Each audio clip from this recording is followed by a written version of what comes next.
ഈ ബിക്കിനിയൊക്കെ ഇട്ട് ഞാൻ സങ്കല്പിച്ച് നോക്കിയിട്ടുണ്ട്. നമ്മൾ അഭിനയിക്കാൻ പോകുമ്പോൾ മറ്റു ചിലർക്ക് വേറെ ചിലതാണ് ആവശ്യം, പെൺകുട്ടികളുടെ നിന്ന്. അപ്പൊ ഹസി അതിനൊക്കെ വഴങ്ങിയിട്ടുണ്ടോ?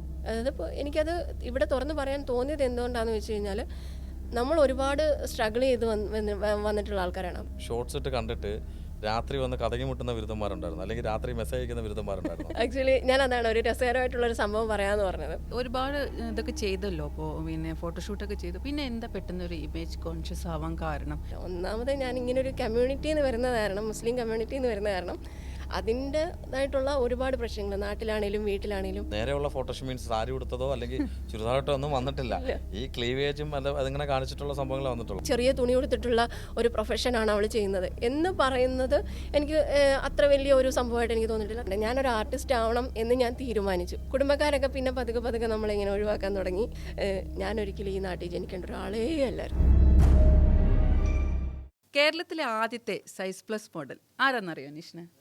എനിക്കറിയത്തില്ല ആരാന്ന്, പക്ഷേ എൻ്റെ മുമ്പിൽ ഇരിക്കുന്നതുകൊണ്ട് എനിക്ക് ചിലപ്പോൾ അറിയായിരിക്കും. പക്ഷേ എങ്കിലും ഒന്ന് രണ്ട് ക്ലൂ കൂടെ നമ്മുടെ പ്രേക്ഷകർക്ക് കൊടുക്കാം. ക്ലൂ വേണം.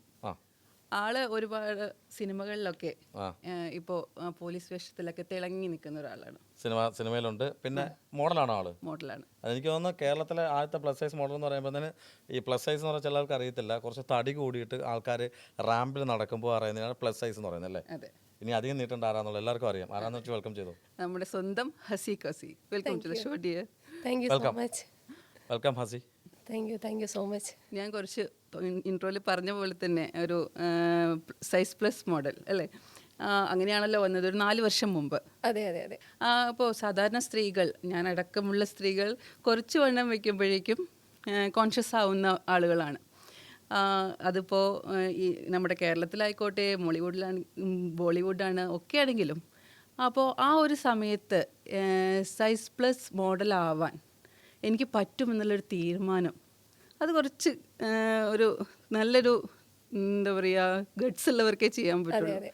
എങ്ങനെയായിരുന്നു അത് അതിലേക്ക്? ആക്ച്വലി ഞാൻ ഡബ്ബിംഗ് ആർട്ടിസ്റ്റായിട്ടാണ് ആദ്യം ഇൻഡസ്ട്രിയിലേക്ക് വന്നത്. അപ്പോൾ ഡബ്ബിങ് എനിക്ക് തൈറോയിഡിൻ്റെ ചില പ്രോബ്ലംസ് ഒക്കെ വന്നിട്ട് നിർത്തേണ്ടി വന്നൊരവസ്ഥ വന്നു. അപ്പോൾ ആ സമയത്ത് ഞാൻ ഏറ്റവും അധികം സ്നേഹിച്ചുകൊണ്ടിരിക്കുന്ന സംഭവമാണ് സിനിമ എന്ന് പറഞ്ഞത്. സിനിമ അല്ലെങ്കിൽ ഒരു ആർട്ടിസ്റ്റ് ആവുക എന്നുള്ളത് എൻ്റെ ഏറ്റവും വലിയൊരു പാഷനായിരുന്നു. അപ്പോൾ ആ സമയത്ത് എനിക്ക് ഫുള്ള് ഒരു ബ്ലാക്ക് ഔട്ട് ആയ ഒരു ഫീലായിരുന്നു. ആ സമയത്താണ് ഞാനിങ്ങനെ നോക്കുന്നത്, എന്നെപ്പോലെ ഒരാൾ ഒരു ആർട്ടിസ്റ്റ് ആവാൻ വേണ്ടിയിട്ട് അല്ലെങ്കിൽ ഒരു സിനിമയിൽ പോയി മുഖം കാണിക്കാൻ വേണ്ടിയിട്ട് എനിക്ക് വലിയ ഭംഗിയില്ല, ഭയങ്കര തടിയാണ്, എന്താ പറയുക, ആർട്ടിസ്റ്റ് ആവാൻ വേണ്ടി പറ്റുമോ എന്നൊക്കെ എനിക്ക് ഭയങ്കരമായിട്ടൊരു അപകർഷതാബോധം എനിക്ക് തന്നെ തോന്നി. അപ്പോൾ എൻ്റെ ഇടയ്ക്ക് ഞാനൊരു മാഗസിനിലോ എന്തോ ആണ് കണ്ടത്, ഒരു ഇൻ്റർനാഷണൽ മോഡൽ ആഷ്ലി ഗ്രഹം എന്ന് പറഞ്ഞിട്ട് അവർ ഭയങ്കര സൈസ് പ്ലസ് ആണ്, ഭയങ്കര തടിയാണ്.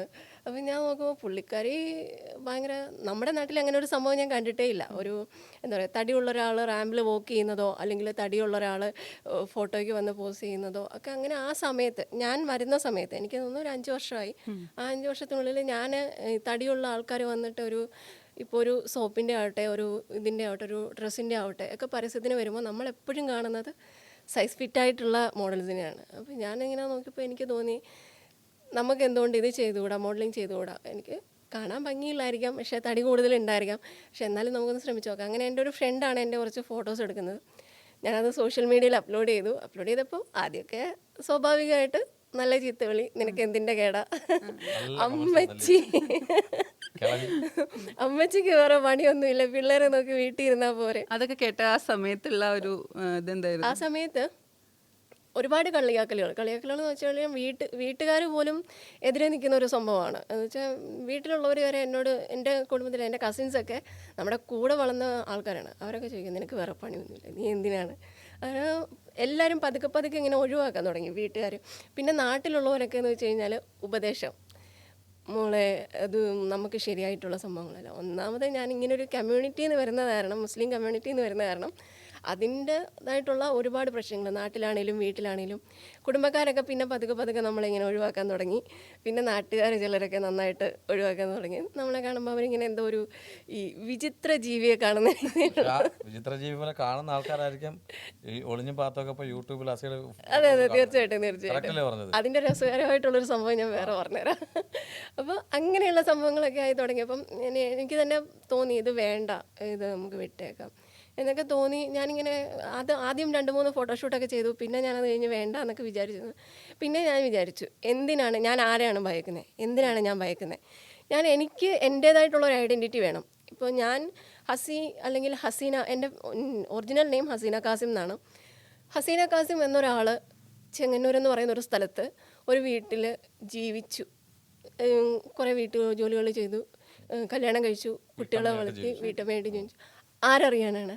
എന്നെ ആരും അറിയത്തില്ല. എൻ്റെ നാട്ടിലുള്ള 1-2 പേര് എന്നെ അറിയാമായിരിക്കും.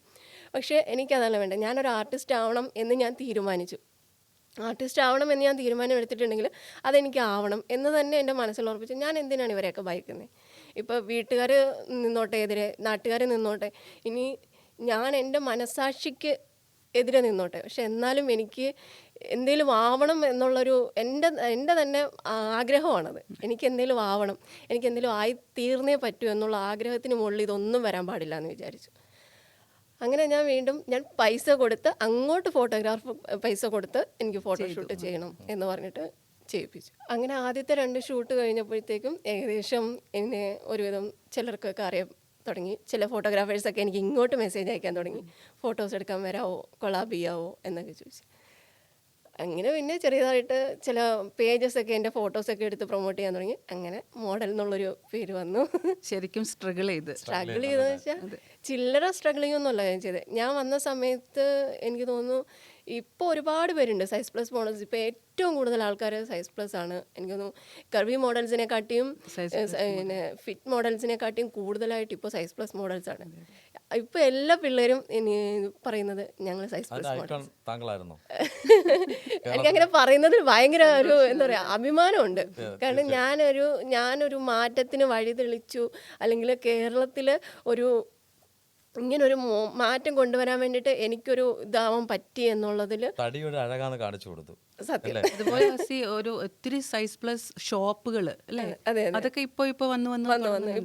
ഇപ്പൊ ഒരുവിധപ്പെട്ട എല്ലാ ഷോപ്പുകളിലും സൈസ് പ്ലസ്, ഇപ്പോൾ XL, XXL, XXL അങ്ങനെ പറഞ്ഞിട്ട് അവർ അതിന് വേണ്ടിയിട്ട് ഒരു കാറ്റഗറി തന്നെ ഒതുക്കിയിട്ടുണ്ട്.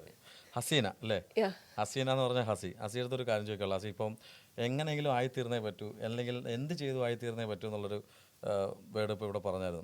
ആ സമയത്ത് അങ്ങനെ പറയുന്ന സമയത്ത് നമ്മൾ അഭിനയിക്കാൻ പോകുമ്പോൾ മറ്റു ചിലർക്ക് വേറെ ചിലതാണ് ആവശ്യം, പെൺകുട്ടികളുടെ നിന്ന്. അപ്പം ഹസി അതിനൊക്കെ വഴങ്ങിയിട്ടുണ്ടോ? ഒരിക്കലും ഇല്ല. അങ്ങനെ വഴങ്ങിയിരുന്നെങ്കിൽ ഞാൻ ഇന്ന് എൻ്റെ ക്യാരിയറിൽ നിന്ന് ഏകദേശം എനിക്ക് തോന്നുന്നു ഇപ്പോൾ നിൽക്കുന്ന മുൻനിര ആർട്ടിസ്റ്റുകൾ, എന്നെ നായിക എന്നല്ല പറയുന്നത് കേട്ടോ, ഞാൻ പറയുന്നത് അത്യാവശ്യം ക്യാരക്ടർ റോൾ ചെയ്ത് നല്ല രീതിയിൽ അറിയപ്പെടുന്ന ഒരു ആർട്ടിസ്റ്റായിട്ട് തമിഴിലാണെങ്കിലും മലയാളത്തിലാണെങ്കിലും നല്ലൊരു ആർട്ടിസ്റ്റായിട്ട് നിൽക്കുന്ന ഒരു അവസ്ഥയിൽ എനിക്ക് എത്തായിരുന്നു. എനിക്ക് വന്നിരിക്കുന്ന ഓഫേഴ്സ് അല്ലെങ്കിൽ എനിക്ക് വന്നിരിക്കുന്ന ഓപ്പർച്യൂണിറ്റീസ് എന്ന് പറഞ്ഞാൽ വളരെ വലിയ ഓപ്പർച്യൂണിറ്റീസൊക്കെയാണ്. ഒരുപാട് ഓപ്പർച്യൂണിറ്റീസ്. എനിക്ക് തമിഴിൽ തെലുങ്കിൽ രവി തേജയുടെ ഒരു പടം വന്നു. ആ പടത്തിൽ എനിക്ക് അത്യാവശ്യം അതിൻ്റെ അകത്തൊരു സെക്കൻഡ് ഹീറോയിൻ എന്ന് വെച്ചാൽ ഒരു വില്ലത്തി ക്യാരക്ടറാണ്. അപ്പോൾ അതിൻ്റെ അകത്ത് ആ ക്യാരക്ടർ വരെ എനിക്ക് ഓഫർ ചെയ്തിട്ട് അവരെന്നോട് ചോദിച്ചു, ഇതുപോലെ ചെറിയൊരു സംഭവമുണ്ട്. ഞാൻ പറഞ്ഞു, എൻ്റെ പൊന്നു സാറേ, ഞാനത് സാധാരണ നമ്മുടെ ഇൻഡസ്ട്രിയിൽ കേട്ട് വരുന്ന ഒരു കാസ്റ്റിംഗ് കൗച്ച് അല്ലെങ്കിൽ അഡ്ജസ്റ്റ്മെന്റ്, അഡ്ജസ്റ്റ്മെന്റ് എന്നാണ് ആദ്യം പറയാം, അങ്ങനെയുള്ള സംഭവങ്ങളൊക്കെ. അപ്പോൾ അതിലൊക്കെ എന്ന് വെച്ച് കഴിഞ്ഞാൽ എനിക്ക് എൻ്റെ മനസ്സാക്ഷി, ഇപ്പം ഞാൻ പതിവ്രത എന്ന് പറയുന്ന സംഭവമല്ല, എനിക്ക് എൻ്റെ മനസ്സാക്ഷിക്ക് തോന്നുകയാണ് എനിക്ക് ഇയാളെ ഇഷ്ടമാണ്, എനിക്ക് അയാളുമായിട്ട് എനിക്ക് അയാളോടൊരു ഫീല് തോന്നുന്നുണ്ട് എന്ന് വെച്ചിട്ട് ഞാൻ അയാളോട് എനിക്കൊരു റൊമാൻറ്റിക് ഫീല് അല്ലെങ്കിൽ എനിക്കൊരു സെക്സി ആയിട്ടുള്ളൊരു ഫീല് തോന്നി, ഞാൻ അയാളുമായിട്ട് ഒരു ഇൻറ്റിമസി സീനിൽ പോയിട്ടുണ്ടെങ്കിൽ അത് എൻ്റെ മനസ്സാക്ഷിക്ക് വലിയ കുറ്റബോധം തോന്നില്ല. പക്ഷെ ഒരാൾ വന്നിട്ട് നമ്മളോട് പറയാണ്, നിനക്ക് ഇങ്ങനെ ഒരു അവസരം ഞാൻ തരാം, നീ വരാമോ എന്ന് ചോദിക്കുന്ന ഒരു ഇതും നമുക്ക് ഇഷ്ടം തോന്നിയ നമ്മൾ ചെയ്യുന്ന ഒരു സംഭവം രണ്ടും രണ്ടാണ്. അപ്പോൾ ഞാൻ പറഞ്ഞു, എൻ്റെ പൊന്നു സാറേ, ഞാൻ അങ്ങനെ ചെയ്യുന്നില്ല. പിന്നെ എനിക്ക് പീഡനം എന്ന് പറയുന്നത് പീഡനം എന്ന് പറയുന്നത് അത് നമ്മൾ പീഡനം എന്ന് പറയാൻ പറ്റത്തില്ല. കാരണം ഇഷ്ടം തോന്നിയില്ലെങ്കിൽ കൂടി നമ്മൾ ആ അവസരത്തിനായിട്ട് നമ്മൾ അഡ്ജസ്റ്റ് ചെയ്ത് കൊടുക്കണം. അതിനാണ് അഡ്ജസ്റ്റ്മെന്റ്. അങ്ങനെ ചെയ്തിട്ടില്ല ഞാൻ ഇതുവരെ. ഒരു അവസരത്തിന് വേണ്ടിയിട്ട് ഒരു അഡ്ജസ്റ്റ്മെന്റ് അങ്ങനെ ഒരു സംഭവം. ഇഷ്ടം തോന്നി ആരെങ്കിലും കൂടെ കൂടുതലായിട്ട് ക്രഷ് തോന്നിയിട്ടുണ്ടോ? ഒരുപാട് പേരോട് ക്രഷ് തോന്നിയിട്ടുണ്ട്. പക്ഷെ അങ്ങനെ ഒരു എന്താ പറയുക, ഇന്റിമസി സീൻസിലോട്ട് ഒന്നും തോന്നുന്ന ഒരു തരത്തിലെത്തിയിട്ടില്ല. കാരണം എനിക്ക് എൻ്റെ ഫാമിലി അല്ലെങ്കിൽ എൻ്റെ ഫാമിലിയിൽ ഇന്നതാണ്, എൻ്റെ ഫാമിലിയിൽ ഒരിക്കലും എന്നെപ്പറ്റി മോശമായിട്ടുള്ള ഒരു അഭിപ്രായം, ഞാൻ മോഡലിംഗ് ചെയ്യുന്നു അല്ലെങ്കിൽ അവൾ എക്സ്പോസ് ചെയ്യുന്നു, അവൾ ചെറിയ തുണി കൊടുത്തിട്ടുള്ള ഒരു പ്രൊഫഷനാണ് അവൾ ചെയ്യുന്നത് എന്ന് പറയുന്നത് എനിക്ക് അത്ര വലിയ ഒരു സംഭവമായിട്ട് എനിക്ക് തോന്നിയിട്ടില്ല. കാരണം അതെൻ്റെ പ്രൊഫഷനാണ്. ഇപ്പം ഞാൻ ഇച്ചിരി എക്സ്പോസ് ചെയ്ത് എൻ്റെ ശരീരഭാഗങ്ങളിൽ എവിടെയെങ്കിലും കണ്ടെന്ന് പറഞ്ഞുകൊണ്ട് എനിക്കൊന്നും സംഭവിക്കാനില്ല എൻ്റെ വീട്ടിൽ. അതേസമയം എന്നെ ഒരാളെയും കൂടെ ഇന്നടത്ത് വെച്ച് കണ്ടു, അല്ലെങ്കിൽ ഞാനും ഒരാളും കൂടെ ഇന്ന ഇതിൽ നിന്ന് വരുന്ന കണ്ടു എന്ന് പറയുന്നത് എന്നെ സംബന്ധിച്ചിടത്തോളം, എൻ്റെ ഫാമിലിയെ സംബന്ധിച്ചിടത്തോളം വലിയൊരു സംഭവമാണ്. അതങ്ങനെ ഒരു വിശ്വസിക്കുന്നു. ഒരു ഫ്രണ്ടിനോട് ബൈക്കിൽ പോകുന്ന വലിയ സംഭവമാണ് നിങ്ങളുടെ ഏരിയയിൽ അല്ലേ? അങ്ങനെയൊക്കെ ഞാൻ ഒരുപാട് ഫ്രണ്ട്സ് എന്ന് പറഞ്ഞു കഴിഞ്ഞാൽ എനിക്ക് ഏറ്റവും കൂടുതൽ ആൺ സുഹൃത്തുക്കളാണുള്ളത്. കാരണം ഞാൻ ജിമ്മിൽ ട്രെയിനറായിട്ട് വർക്ക് ചെയ്തുകൊണ്ടിരുന്നതാണ്. അപ്പോൾ എൻ്റെ ആ ഒരു ജിമ്മിലുള്ള പിള്ളേരെന്നൊക്കെ പറഞ്ഞു കഴിഞ്ഞാൽ ഞാൻ അവന്മാരെയും കൂട്ടിക്കൊണ്ടാണ് അവിടെ എക്സിബിഷൻ നടക്കുന്നിടത്താണെങ്കിലും മറ്റേ എന്താ പറയുക എല്ലായിടത്തും അമ്പലങ്ങളിലും എല്ലാം അവന്മാരാണ്. അതിന് ഞങ്ങളുടെ നാട്ടിലുള്ളവരൊക്കെ പറയും ഞാൻ മറ്റേ ബോഡി ഗാർഡായിട്ട് കൊണ്ട് നടക്കണേ അവന്മാരെന്ന്. അതുപോലെ ഞങ്ങൾ ആമ്പിള്ളേർ ഏറ്റവും കൂടുതൽ ഫ്രണ്ട്സ് ആയിട്ടുള്ള ഒരു ആളും കൂടിയാണ് ഞാൻ. ഒരു ക്വസ്റ്റ്യൻ ഫണ്ണിയായിട്ട് ചോദിക്കാം, അത് ചോദിക്കട്ടെ? വേറൊന്നുമല്ല, ഇപ്പം ഈ ഷോർട്സ് ഒക്കെ ഇട്ട് ഫസ്റ്റ് എടുത്തെന്ന് പറഞ്ഞു, അപ്പം നാട്ടുകാർ തള്ളിപ്പറഞ്ഞു, വീണ്ടും തള്ളിപ്പറഞ്ഞു എന്ന് പറഞ്ഞു. പക്ഷേ ഈ ഷോർട്സ് ഇട്ട് കണ്ടിട്ട് രാത്രി വന്ന് കഥകി മുട്ടുന്ന ബിരുദന്മാരുണ്ടായിരുന്നു, അല്ലെങ്കിൽ രാത്രി മെസ്സേജ് അയക്കുന്ന ബിരുദന്മാരുണ്ടായിരുന്നു? കഥകി മുട്ടുന്ന നമുക്ക് മെസ്സേജ് വരുന്നെന്ന് പറഞ്ഞു കഴിഞ്ഞാൽ കഥകി മുട്ടുന്ന ഞാൻ നാട്ടുകാരനാണ്, എന്നെ മനസ്സിലായോ, ഇത്രയും സുന്ദരിയായിരുന്നു, അല്ലെങ്കിൽ ഇങ്ങനെയൊക്കെ ചെയ്യുമായിരുന്നു പൂർണ്ണ ഉത്തരവാദി ഞാൻ തന്നെ. അങ്ങനെ ഉണ്ടായിട്ടുണ്ടോ? ആക്ച്വലി ഞാൻ അതാണ് ഒരു രസകരമായിട്ടുള്ളൊരു സംഭവം പറയാമെന്ന് പറഞ്ഞത്. നമ്മുടെ നാട്ടിൽ ഭയങ്കര എന്ന് വെച്ച് കഴിഞ്ഞാൽ നാട്ടിലെ വലിയ അറിയപ്പെടുന്ന ആളാണ് നമ്മുടെ നാട്ടിൽ ഒരു നമ്മളിപ്പോൾ പറയുകയാണെങ്കിൽ പൗരപ്രമുഖനാണോ? പ്രമുഖനാണ് നമ്മുടെ നാട്ടിലാണ് കേട്ടോ. ചെങ്ങന്നൂർ കറക്റ്റ് സ്ഥലം എവിടെ? അത് വേണ്ട അപ്പൊ അദ്ദേഹത്തിന് അത് മനസ്സിലാവും. അദ്ദേഹത്തിന് മാത്രമല്ല, ബാക്കിയുള്ളവർക്ക് അറിയത്തില്ല. ഇല്ല അത് വേണ്ട.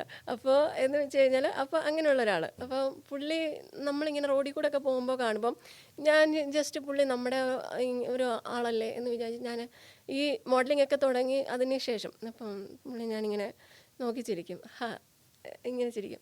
അപ്പോൾ പുള്ളി എന്നെ കാണുമ്പോൾ ജാടയിട്ടില്ല, പുള്ളി ഇങ്ങനെ എന്നെ കണ്ടിട്ടേ ഇല്ലാത്ത രീതിക്കാണ് പുള്ളി എങ്ങോട്ടോ നോക്കി നിൽക്കുന്നത് ഇങ്ങനെ. അപ്പോൾ ഞാനിങ്ങനെ നമ്മളോട് മിണ്ടാൻ ബുദ്ധിമുട്ടായിരിക്കും. ഈ പുള്ളിക്കാരൻ ഒരു ദിവസം ഞാൻ നോക്കിയപ്പോൾ എനിക്ക് രാത്രി എന്നെ മനസ്സിലായോ, എനിക്ക് ഇൻബോക്സിൽ മെസ്സേജ് ഫേസ്ബുക്കിൽ. ഞാൻ അന്നേരം ഒന്നുകൂടെ പ്രൊഫൈൽ എടുത്തു, ഈ പുള്ളിക്കാരൻ തന്നെയാണോ ഇത്? പ്രൊഫൈൽ എടുത്തു, അതെ ഇങ്ങനെ തന്നെ. അപ്പം ഞാൻ പറഞ്ഞു നമ്മളവിടെ അണ്ണേന്നാണ് വിളിക്കുന്നത്. ഞാൻ പറഞ്ഞു അണ്ണേ മനസ്സിലായി. അപ്പോൾ ആണോ, ഫോട്ടോസൊക്കെ അടിപൊളിയാണ് കേട്ടോ. ഞാൻ പറഞ്ഞു ശരി താങ്ക് യു. പക്ഷെ ഞാൻ ഇങ്ങനെയൊന്നും ഉദ്ദേശിച്ചില്ല കേട്ടോ. ഞാൻ പറഞ്ഞു പിന്നെ എന്താ ഉദ്ദേശിച്ചേ? അല്ല ഞാൻ അങ്ങനല്ല ഞാൻ പറഞ്ഞേ. പുള്ളി ഭയങ്കര ഉരുണ്ട് കളി, പിന്നെ പുള്ളി ഭയങ്കര ഒരു എന്താ പറയുക ഒരു വേറൊരു ലെവൽ സംസാരം.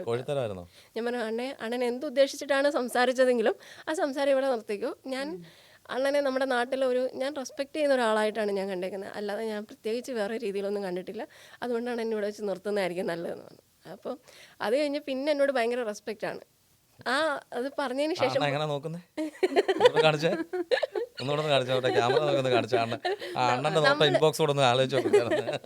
നമ്മൾ പുള്ളിനെ കാണുമ്പോൾ നമ്മളൊരാളെ നമ്മുടെ നാട്ടിലുള്ള ഒരാളെ നമ്മളിപ്പോൾ കാണുമോ, നമ്മളറിയാം. അപ്പോൾ ഞാൻ ഈ പുള്ളിക്കാരൻ നമ്മൾ നോക്കുന്ന കാണുമ്പോൾ പുള്ളിക്കാരൻ നമ്മളെ നോക്കി നിൽക്കുമായിരിക്കും, പെട്ടെന്ന് വേറെ സൈഡിലേക്കൊക്കെ ഇങ്ങനെ ഒരു എന്താ സംഭവം അറിയോ?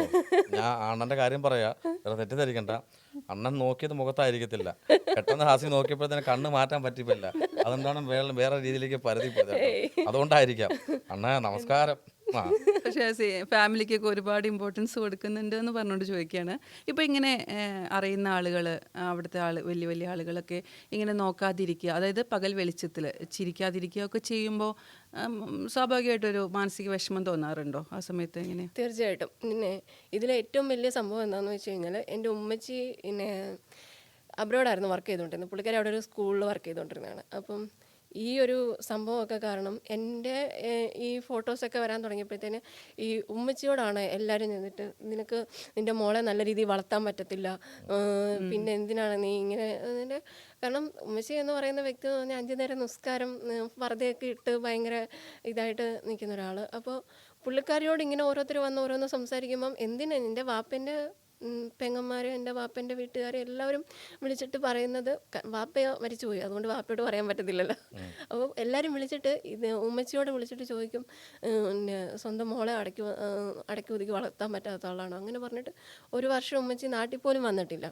അത് കഴിഞ്ഞ് ഞാൻ പറഞ്ഞു, ഇതുപോലെ ഇതൊരു പ്രൊഫഷനാണ്, ഇത് നിങ്ങൾ വിചാരിക്കുന്ന പോലെ അല്ലെങ്കിൽ ഇത് വേറൊരു നിങ്ങൾക്ക് എന്നെ വിശ്വസിച്ച് നിങ്ങളോട് ഇപ്പോഴും. പക്ഷേ പുള്ളിക്കാരി എന്താ പറയുക, നമ്മളോട് ഫുള്ള് എന്നെ സപ്പോർട്ട് ചെയ്യുന്നില്ല, എന്നെ സപ്പോർട്ട് ഇതുവരെ ചെയ്തിട്ടില്ല.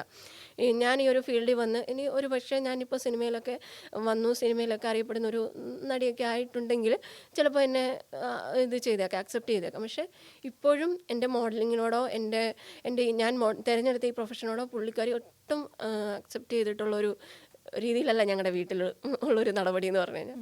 ഇപ്പോഴും എന്നെ കുറ്റം പറയും.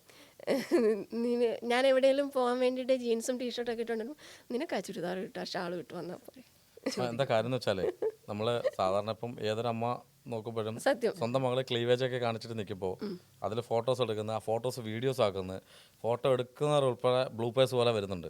അപ്പം ഏതൊരു മാതാപിതാക്കൾ തീർച്ചയായിട്ടും അതിന് ഞാൻ അവരെ ഒരിക്കലും കുറ്റം പറയില്ല. കാരണം നമ്മുടെ നാട്ടിലാണ് ഇതിനൊക്കെ. ഇപ്പം ഞാൻ എപ്പോഴും എന്നെ സ്വയം പറഞ്ഞ് മനസ്സിലാക്കുന്ന ഒരു കാര്യമാണ്, ഞാൻ ഒരിക്കലും ഈ നാട്ടിൽ ജനിക്കേണ്ട ഒരാളേ അല്ലായിരുന്നു. ജനിക്കേണ്ടതേ അല്ലായിരുന്നു. അതും കേരളത്തിലെ ആദ്യത്തെ. വേറെ കാര്യം, അതിനകത്ത് ഒരു കാര്യം പറഞ്ഞോട്ടെ. അപ്പം ഞാൻ ഈ ഫോട്ടോ, അതായത് ഹസിയുടെ ഫോട്ടോ കുറേ പേരെ കാണിച്ചു. അത് കാര്യം ഐഡന്റിഫൈ ചെയ്തല്ല ഇന്റർവ്യൂ എടുത്തിട്ട് കാര്യം.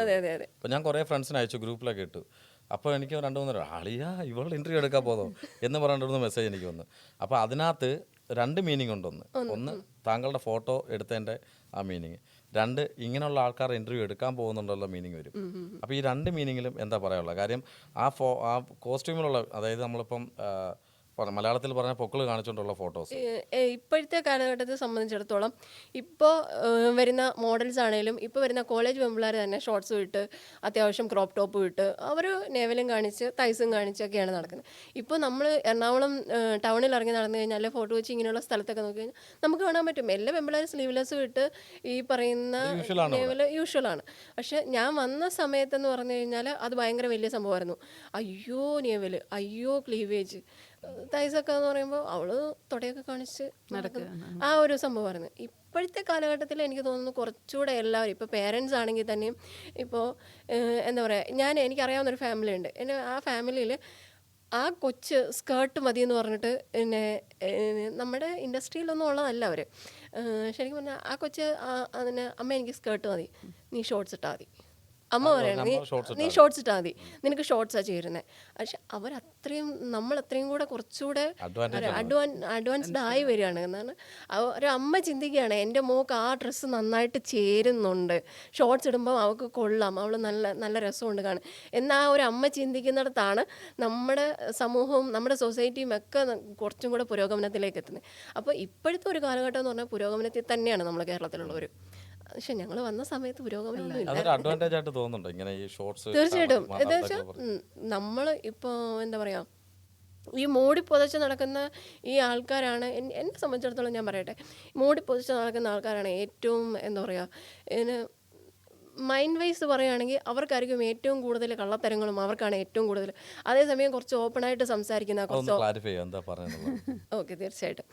ആക്ച്വലി ഞാനതൊരു പൊതുവെ പറഞ്ഞൊരു സംഭവമാണ്. എന്താണെന്ന് വെച്ച് കഴിഞ്ഞാൽ ഇപ്പോൾ പൊതുവെ എടുക്കുകയാണെങ്കിൽ എൻ്റെ ഒരു എന്താ പറയുക വ്യൂ പോയിൻ്റ് ആയിട്ടോ, ഇത് മറ്റുള്ളവർക്ക് അത് തെറ്റായിരിക്കാം, എൻ്റെ വ്യൂ പോയിന്റിൽ ഞാൻ നോക്കിയെടുത്തോളം കാലം ഭയങ്കര പതിവ്രതകളാണ്, അല്ലെങ്കിൽ ഭയങ്കര വീട്ടുകാരുമായിട്ട് ഭയങ്കര ഇതാണ്, ഞാൻ ഭയങ്കര വീട്ടിൽ നല്ലവളാണ്, കുടുംബത്തിൽ നല്ലവളാണ്, ഞാൻ ഭയങ്കര ഇതായിട്ട് നടക്കുന്ന ആളാണ്, അങ്ങനെ പറഞ്ഞിട്ട് ഇത് ചെയ്യുന്ന അവരുടെ മനസ്സിലാണ് ഏറ്റവും കൂടുതൽ കള്ളത്തരങ്ങളും സംഭവങ്ങളൊക്കെ ഉണ്ടാവുക.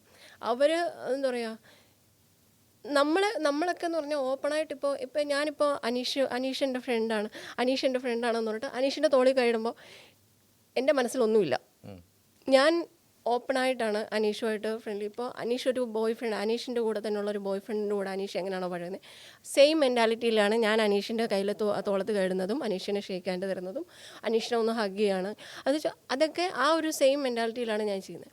പക്ഷേ ഇവരെ സംബന്ധിച്ചിടത്തോളം ഈ പറയുന്ന ഞാൻ ഭയങ്കര സംഭവമാണ്, ഞാൻ അങ്ങനെയൊന്നും ചെയ്യില്ല, എനിക്ക് അതൊക്കെ ഭയങ്കര എനിക്ക് ആണുങ്ങളുമായിട്ടുള്ള കൂട്ട് അങ്ങനെയൊക്കെ പറയുന്നവരുടെ മനസ്സിൽ ഏറ്റവും കൂടുതൽ ഇവരുടെ മനസ്സിലായിരിക്കും കള്ളത്തരങ്ങൾ കൂടുതൽ. ഇവർക്കാണ് സമയം കിട്ടുമ്പോൾ ഇവർ എന്താ പറയുക, എനിക്ക് അറിയാവുന്ന കുറേ പേരുണ്ട് കേട്ടോ, ഉണ്ടോ? അറിയുന്നവരുണ്ടോ? കുറെ പേര് അറിയുന്ന അറിയാവുന്നവർ കുറേ മോഷ്ടിച്ച് പേര്. കഴിക്കുന്ന പരിപാടി ഉണ്ടെന്ന് അതെ, അതാണ് ഉദ്ദേശിച്ചത്. അത് തന്നെ. ആ. അങ്ങനെ അവസരം കിട്ടുമ്പോൾ ഇവർ ഒന്ന് എന്നാൽ ആരും ഇല്ല, ആരും കാണില്ല എന്നുള്ളൊരു രീതിയിൽ. ഞാൻ അത്ര കരിയല്ല. അതെ, എന്നാൽ പക്ഷെ നമ്മൾ പൊതുവെ നിൽക്കുമ്പോൾ അയ്യോ എൻ്റെ അത്രയും നല്ല ആൾക്കാർ അറിയില്ല എന്ന് ചിന്തിക്കുന്ന ഒരു. ഇത് ഞങ്ങളുടെ പ്രോസ്പെക്ട് പറഞ്ഞല്ല, പുള്ളിക്കാരുടെ അടുത്ത് പറഞ്ഞതാണ്, പുള്ളിക്കാരുടെ പേഴ്സണൽ ഒപ്പീനിയൻ പറഞ്ഞ. എൻ്റെ മാത്രമായിട്ടുള്ള ഒരു വ്യൂ അല്ല പോയിന്റ്. അങ്ങനെ അനുഭവസ്ഥല്ലേ? എന്തോ അങ്ങനെ അനുഭവസ്ഥയാണല്ലോ. അതെ അതെ. അനുഭവസ്ഥരാണ്. എനിക്കറിയാവുന്ന ഒത്തിരി പേരുണ്ട് ആ ഒരു രീതിയിൽ. അല്ല, ഒരുപാട് ഫോട്ടോഷൂട്ട് വീഡിയോ ഒക്കെ എടുത്തല്ലോ അല്ലേ? ഇങ്ങനെ എടുക്കുന്ന സമയത്ത് ഇത് വേണ്ടായിരുന്നു എന്ന് തോന്നിയ അങ്ങനത്തെ ഷൂട്ടുകളുണ്ടോ? അതായത് ഈ കോസ്റ്റ്യൂം വേണ്ട, അത് വേണ്ടായിരുന്നു. പിന്നെ നമ്മളിങ്ങനെ ആലോചിക്കുമ്പോൾ തോന്നുമല്ലോ നമുക്ക് അങ്ങനെ, അയ്യോ ഇത് വേണ്ടായിരുന്നു, അതായത് കുറച്ച് എടുത്തുചാട്ടം ആയിപ്പോയോ, അങ്ങനെ തോന്നിയിട്ടുണ്ടോ? അങ്ങനെ തോന്നിയിട്ടുള്ള ഒരു ഷൂട്ടൊന്നും ഞാൻ ഇതുവരെ ചെയ്തിട്ടില്ല. ആക്ച്വലി ഇപ്പോൾ എൻ്റെ ഷൂട്ട് വന്നിരിക്കുന്നതെല്ലാം അത്യാവശ്യം എന്താ പറയുക, ഞാൻ എൻ്റെ മനസ്സിൽ എനിക്കൊരു ലിമിറ്റേഷൻ വെച്ചിട്ടുണ്ട്. കംഫർട്ടബിൾ സോണിലാണ്. അതെ, എൻ്റെ ഒരു കംഫർട്ടബിൾ സോണിൽ നിന്നിട്ടാണ് ഞാൻ ഇതുവരെ ഷൂട്ട്. ഇപ്പോൾ ഒരു ഇച്ചിരി നേവൽ കാണിച്ചെന്ന് വെച്ചോ, ഇച്ചിരി ക്ലീവ് കാണിച്ചെന്ന് വെച്ചോ, തൈസ് കാണിച്ചെന്ന് വെച്ചോ, അതൊരു എന്താ പറയുക വൾഗാരിറ്റിയിലേക്ക് പോകുന്ന ഒരു രീതിയിലാണെന്ന് എനിക്ക് തോന്നിയിട്ടില്ല. ഞാനൊരു വൾഗറായിട്ടൊരു ഷൂട്ട് ചെയ്തു എന്നെനിക്ക് തോന്നിയിട്ടില്ല. അതേസമയം എന്നെ കഴിഞ്ഞ ഒരു ഇൻ്റർവ്യൂവിൽ സംബന്ധിച്ച് ബിക്കിനി ചെയ്യുമോ, ബിക്കിനി ഇട്ടിട്ടുള്ള ഷൂട്ട്, അത് എന്നെ സംബന്ധിച്ചിടത്തോളം കുറച്ച് പിന്നെ ആ ഒരു സമയത്ത്, കാരണം വണ്ണം ഉണ്ടായിരുന്ന സമയത്ത് എനിക്ക് തോന്നിയിട്ടുണ്ട് ഈ ബിക്കിനിയൊക്കെ ഇട്ട് എന്നെ ഞാൻ സങ്കല്പിച്ച് നോക്കിയിട്ടുണ്ട്. പക്ഷെ ആ സമയത്ത് അത് ചെയ്തായിരുന്നെങ്കിൽ ഹസി ഇപ്പൊ ഇവിടെ ഇങ്ങനെ ഒരു ഇന്റർവ്യൂ ഞങ്ങൾക്ക് കിട്ടില്ലായിരുന്നു. കാര്യം വെച്ചാൽ കുറച്ചും കൂടെ റേഞ്ച് മാറി, സീരിയസ്ലി പറഞ്ഞാണ്, വേറെ ലെവലിലേക്ക് മാറി. ഒരിക്കലും ഇല്ല, കാരണം ഞാൻ എയർലൈനെ ഏറില്ല അത് വേറെ കാര്യം. ഞാൻ എന്നെ തന്നെ ഇപ്പോൾ എനിക്കൊരു കോസ്റ്റ്യൂം കിട്ടുമ്പോൾ ഞാൻ എന്നെ തന്നെ ആ കോസ്റ്റ്യൂം നോക്കിയിട്ട് ഞാൻ ഈ കോസ്റ്റ്യൂം ഇട്ടാൽ എത്രമാത്രം സ്യൂട്ടബിൾ ആവും എന്ന് ഞാനിങ്ങനെ നോക്കാറുണ്ട്. ഇപ്പോൾ എനിക്ക് ആ കോസ്റ്റ്യൂം പറ്റുന്നതാണോ, ഈ കോസ്റ്റ്യൂം ഞാൻ പറ്റത്തില്ലെങ്കിൽ ഞാൻ അവരോട് തന്നെ പറയും, ഫോട്ടോഗ്രാഫേഴ്സിനോട്. ഇപ്പോൾ എനിക്ക് ഏറ്റവും കൂടുതൽ ഇപ്പോൾ വരുന്നത്, ഞാനിപ്പോൾ ഫോട്ടോഷൂട്ട് നിർത്തിയിട്ട് ഏതാണ്ട് 1 വർഷമായി. ഫോട്ടോഷൂട്ടിന് ഇപ്പോൾ ഞാൻ ഫോട്ടോഷൂട്ട് അധികം ചെയ്യാറേ ഇല്ല. അപ്പോൾ എന്നെ വിളിക്കുന്ന ഫോട്ടോഷൂട്ടിന് വിളിക്കുന്നവരെല്ലാവരും എൻ്റെ ഒരു ഏറ്റവും കൂടുതൽ വൈറലായ ഒരു ഫോട്ടോഷൂട്ട് എന്ന് പറഞ്ഞാൽ മുണ്ടുടുത്ത് ബ്ലൗസും മുണ്ടും മാത്രമായിട്ടുള്ളൊരു ഷൂട്ടായിരുന്നു ഏറ്റവും ആദ്യത്തേതായിരുന്നു അത്? അല്ലല്ല, അത് ഞാൻ ഇടയ്ക്ക് വെച്ച് ഷൂട്ട് ചെയ്തതാണ്. എനിക്ക് തോന്നുന്നു 70, 80, 60 കാലഘട്ടങ്ങളുടെ ആ ഒരു മോഡലുള്ള. അതെ ഒരു ചെറിയ അടുക്കള സീരീസ് പോലെ ഒരു സംഭവമൊക്കെ ചെയ്തത്. അപ്പോൾ എന്നെ ഇപ്പോഴും വിളിക്കുന്ന ആൾക്കാർ, ഇപ്പോൾ എന്നെ സിനിമയിലേക്ക്, ഇപ്പോൾ കഴിഞ്ഞ ദിവസം ഒരു സിനിമയിലേക്ക് വിളിച്ചൊരു പിന്നെ ഇപ്പോഴും എനിക്ക് ഏറ്റവും കൂടുതൽ ഓപ്പർച്യൂണിറ്റീസ് വരുന്നത് ആ ഒരു ഇതിലാണ്. എനിക്ക് സിനിമയിലേക്ക് വിളിച്ച് എന്താണ് പറഞ്ഞത്? ഇതാണ് ബ്ലൗസും മുണ്ടും ഈ ഒരു കോസ്റ്റ്യൂമാണ് ചെയ്യാൻ പറ്റുമോ. ഞാൻ പറഞ്ഞു ആ ഒരൊറ്റ ഷൂട്ട് കൊണ്ട് എൻ്റെ ഒരു എന്താ പറയുക ക്യാരക്ടർ തന്നെ അതിലേക്കായി പോയി എന്നുള്ളൊരു ഇതാണ്. കാരണം ഒറ്റ ഫോട്ടോഷൂട്ടോടുകൂടി എന്നെ വിളിക്കുന്ന സിനിമയ്ക്കാണെങ്കിലും സീരിയലിനാണെങ്കിലും ഇപ്പോൾ ഇതിന് വിളിക്കുക, ഫോട്ടോഷൂട്ടിന് വിളിക്കുകയാണെങ്കിലും കോസ്റ്റ്യൂം ഇതാണേ എന്ന് പറഞ്ഞിട്ട് വിളിക്കുന്നവരാണ്. അപ്പോൾ അതിൽ നിന്നൊരു മാറ്റം കിട്ടാൻ വേണ്ടിയിട്ടാണ് ഞാൻ കുറച്ച് പോലീസിൻ്റെയും അല്ലെങ്കിൽ വേറെ ഏതെങ്കിലും കുറച്ച് മോഡേൺ ടൈപ്പും ഒക്കെ ചെയ്തത്. പക്ഷേ ഇപ്പോഴും ആൾക്കാർക്ക് മനസ്സിൽ നിൽക്കുന്നതും ആൾക്കാർക്ക് ഞാൻ എൻ്റെ പേഴ്സണലായിട്ടൊരു അഭിപ്രായം പറയണം. ഹസിയുടെ ഏറ്റവും വലിയൊരു പോയിൻ്റാണ് ഈ പറഞ്ഞ കോസ്റ്റ്യൂമും ഈ പറഞ്ഞ ഫോട്ടോഷൂട്ടും. അത് ചേഞ്ച് ചെയ്താൽ ഹസിക്ക് ചാൻസ് കിട്ടുമെന്ന് യാതൊരു വിധത്തിൽ നോക്കാൻ വേണ്ട. കാര്യം അങ്ങനെയുള്ളൊരു വിചാരത്തിലാണ് ആൾക്കാർ പോയിക്കൊണ്ടിരിക്കുന്നത്. ഹസിയുടെ നിന്നും അതായിരിക്കും അവർക്ക് വേണ്ടത് അല്ലേ? അപ്പം വണ്ണം കുറച്ചു, നല്ല കുറച്ചു.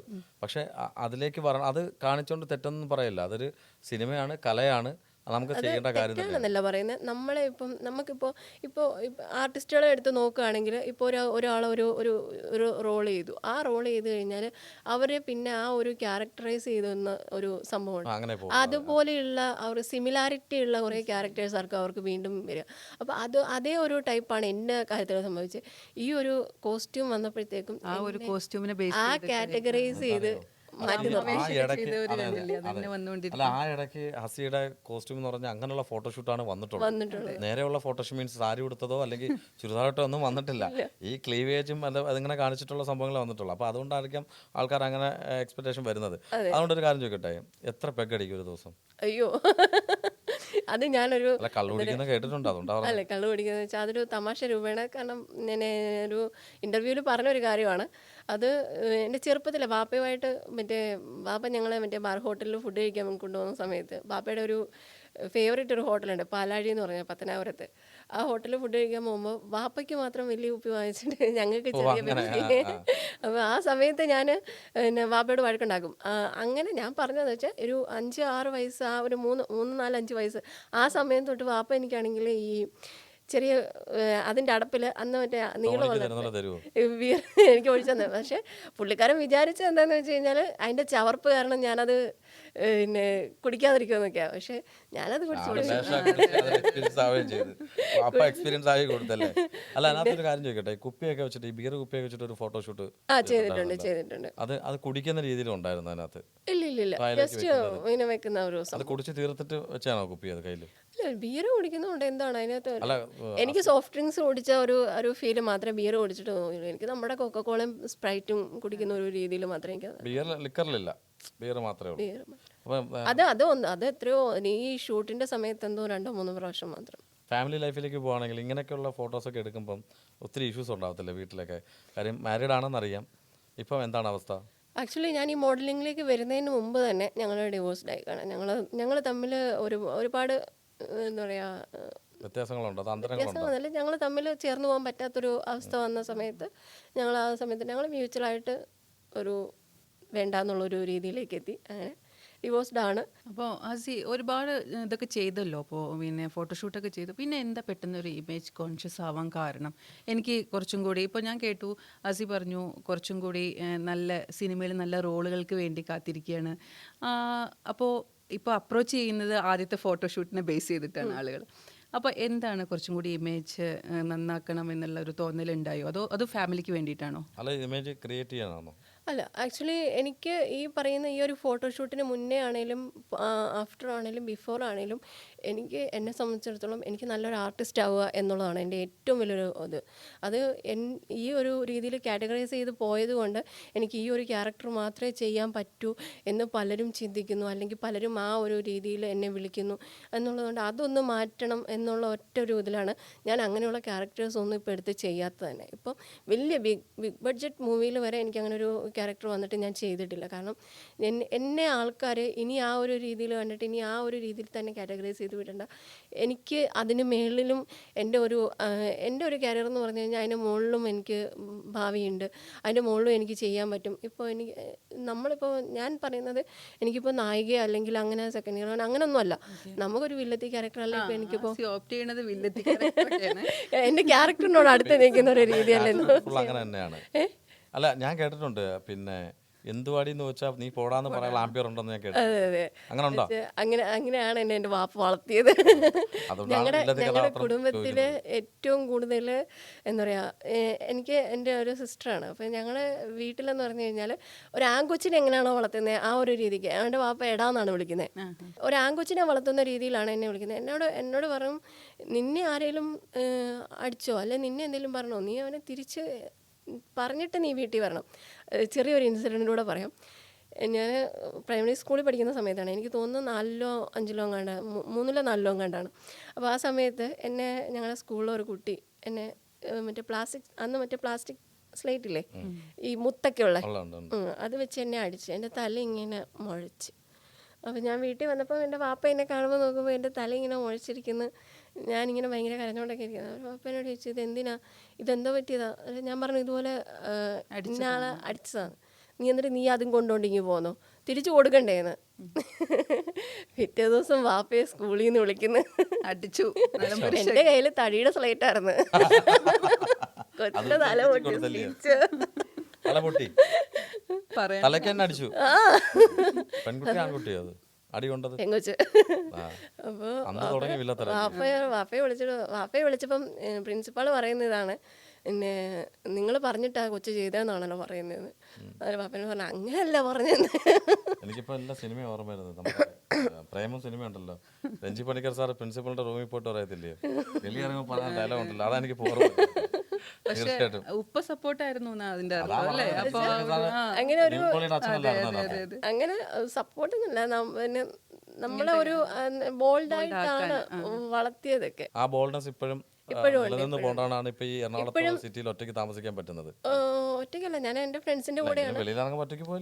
പിന്നെ തീർച്ചയായിട്ടും എന്നുവെച്ചാൽ പിന്നെ എവിടെ ചെന്നാലും ഞാൻ എൻ്റെ ഒരു ഇത് വെച്ച് ക്യാരക്ടർ വെച്ചിട്ട് എന്നോട് എന്താ ചോദിച്ചാൽ തിരിച്ച് എന്താ ഇപ്പം എന്നെ ഒരാൾ നമ്മളിപ്പോൾ എവിടെയെങ്കിലുമൊക്കെ യാത്ര പോകുമ്പോൾ നമ്മളിപ്പോൾ ഇങ്ങനെ ചിലർക്ക് ഇങ്ങനെ നോക്കുന്ന ഒരു സംഭവമൊക്കെ ഉണ്ടാവില്ല. ഞാൻ ചോദിക്കും എന്താണോ നോക്കുന്നേ ചോദിക്കും. നോക്കിക്കൂടാന്നല്ല, നമ്മൾ ഒരു വൃത്തിയായിട്ട് നമുക്കറിയാമല്ലോ നമ്മൾ ഒരാൾ ഏത് രീതിയിൽ. ഇപ്പോൾ എന്നെ ഇപ്പോൾ അനീഷ് ഇപ്പോൾ നോക്കുന്നു, അനീഷിൻ്റെ നോട്ടം ശരിയല്ല എന്ന് തോന്നിയിട്ടുണ്ടെങ്കിൽ ഞാൻ കണ്ണി മാത്രം അതറിയാൻ പറ്റും അല്ലേ, അതറിയാൻ പറ്റും. നമ്മൾ ഒരു സ്ത്രീകളെ സംബന്ധിച്ച് രമ്യക്ക് എന്ത് തോന്നുന്നു, നമ്മൾ ഒരാൾ വഷളം നോട്ടമാണ് നോക്കുന്നതെങ്കിൽ നമുക്കത് മനസ്സിലാവത്തില്ലേ. അത് പല പെൺകുട്ടികളും ചെയ്യുന്ന ഒരു കാര്യം അവോയ്ഡ് ചെയ്യാൻ ശ്രമിക്കുകയാണ്. പക്ഷെ അവോയ്ഡ് ചെയ്യുന്നതിനെക്കാട്ടി എനിക്ക് തോന്നുന്നത് പ്രതികരിക്കുക എന്നുള്ള സംഭവമാണ്. കൂടുതലും നമ്മൾ പ്രതികരണശേഷി ഉണ്ടെന്ന് പറഞ്ഞു കഴിഞ്ഞാൽ ഇപ്പം നമ്മുടെ ഒരു നോട്ടം മതി എതിർഭാഗത്ത് നിൽക്കുന്ന ഒരാളെ നമുക്ക് ഇതാകാൻ വേണ്ടി. അല്ല, അയാൾ നോക്കുന്നത് ഇടയ്ക്ക് ചോദിക്കാറ് നിങ്ങൾ ഇട്ടുകൊണ്ട് വന്ന കോസ്റ്റ്യൂം അല്ലെങ്കിൽ ഡ്രസ്സിലൊക്കെ ചിലപ്പോൾ കുറച്ച് സെക്സി ഫീൽ കാണുന്നുണ്ടായിരിക്കും ചിലപ്പോൾ നോക്കുന്നത്. അപ്പോൾ അതിന് തെറ്റ് പറയാൻ പറ്റുമോ? തെറ്റ് പറയാൻ ഇപ്പം ഞാൻ നോർമലായിട്ടുള്ള ഞാൻ മോഡലിംഗ് ഷൂട്ടിൻ്റെ സമയത്തോ അല്ലെങ്കിൽ ഇതുപോലെയുള്ള ഫ്ലോറിലൊക്കെ വരുന്നതോ റാം ഷോയിൽ വരുന്നതോ ടൈപ്പിലല്ല ഞാൻ ഈ പറയുന്ന സാധാരണ രീതിയിലുള്ള കോസ്റ്റ്യൂമൊന്നും അതായിരിക്കത്തില്ല. നമ്മൾ സാധാരണക്കാരിയായിട്ട് പറയും. ആ സമയത്ത് നമ്മൾ ഒരാൾ നോക്കുന്ന രീതി ശരിയല്ല. ആ നോക്കുന്ന രീതി ശരിയല്ലെങ്കിൽ ഞാൻ അയാൾ എന്നെ എത്ര മടങ്ങാണോ നോക്കിക്കൊണ്ടിരിക്കുന്നത് അതിൻ്റെ തിരിച്ച് 2 മടങ്ങ് കൂടെ ചേർത്ത് ഞാൻ അയാളെ രൂക്ഷമായിട്ട് നോക്കും. അവൻ നല്ല രീതിയിൽ അവനൊരു ഇതുള്ളവനാണെങ്കിൽ അവൻ നോട്ടം മാറ്റും.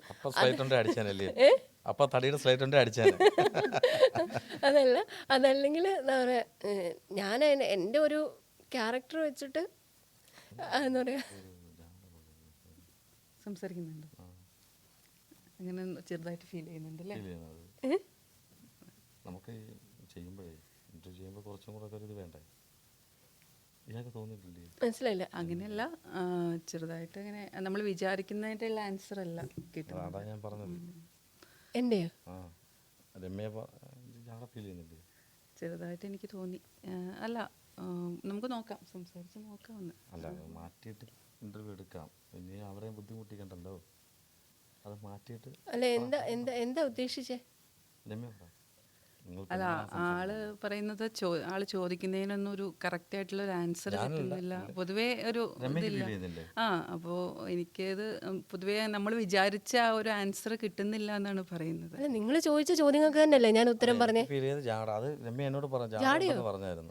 എനിക്കോ? ഞാൻ ജാടയിൽ സംസാരിക്കുന്നതായിട്ട് നിങ്ങൾക്ക് തോന്നിയോ?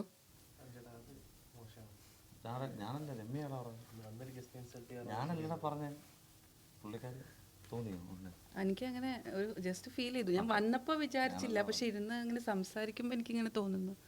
എന്താണ്? അല്ല, എനിക്ക് ഒരു ചോദിക്കുമ്പോൾ നമ്മുടെ മുഖത്ത് നോക്കുന്നില്ല, ഇവിടേക്ക് നോക്കുന്നു, അങ്ങനെ തോന്നിയായിരുന്നു. എനിക്ക് ജാടയായിട്ടോ?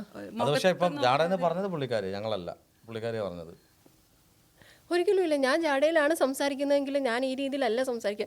ഞാൻ കുറച്ച് കാലിൻ്റെ പുറത്ത് കാലൊക്കെ ഇട്ട് ഞാനിങ്ങനെ ഹായ് ആയിട്ട് പറയൂ ആ ഒരു രീതിക്കല്ലേ സംസാരിക്കുക. ഞാൻ നമുക്കൊരു കമ്മ്യൂണിക്കേഷൻ ഗ്യാപ്പ് വരും. ഇപ്പോൾ ഞാൻ സംസാരിക്കുന്നത് നിങ്ങൾ സംസാരിക്കുന്നത് തമ്മിൽ രണ്ടും വ്യത്യസ്തമായിട്ടുള്ള രീതിക്കാണ്. ഇപ്പം നിങ്ങൾ ചോദിക്കുന്ന ചോദ്യങ്ങൾക്ക് മാത്രമാണ് ഞാൻ ഉത്തരം തന്നുകൊണ്ടിരിക്കുന്നത്. എനിക്ക് എൻ്റെ ചോദ്യങ്ങൾക്ക് എൻ്റെ പറയുന്ന ഉത്തരങ്ങൾ നിങ്ങളുടെ ചോദ്യങ്ങളുടെ ഉത്തരങ്ങളാണ്. ഇവിടെ അല്ല, ഇവിടെ അല്ല, ഇത് പറഞ്ഞിട്ട് ഞാൻ എന്ത് ജാട കാണിച്ചു എന്നാ പറയുന്നത്? അല്ല, ഇവിടെ പിന്നെ അനീഷ് വന്നപ്പോ ഇങ്ങനെ പറഞ്ഞു, ആള് ഭയങ്കര ഓപ്പണപ്പാണ്.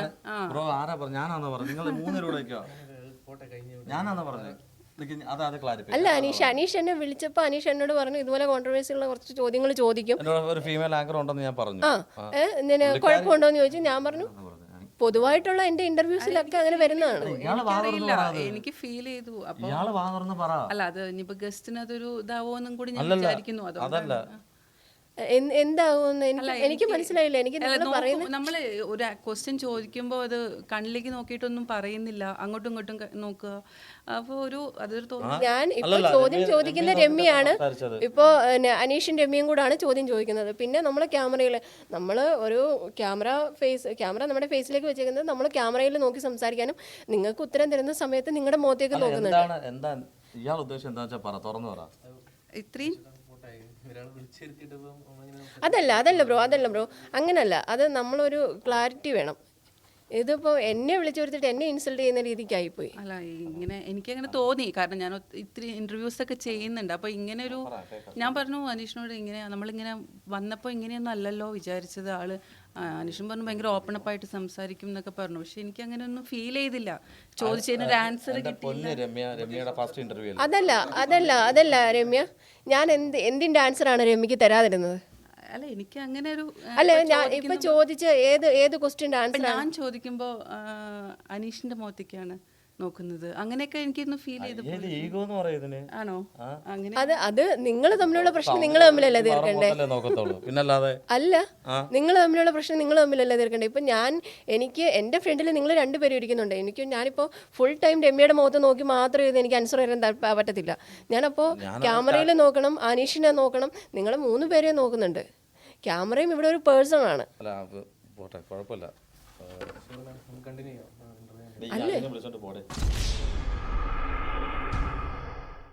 ഈ ആളെ കുറെ നേരം നമ്മളെ ശല്യം ചെയ്തോണ്ടിരിക്കുക. ഇത് സോൾവ് ആക്കട്ടെ. ഞാനൊന്നും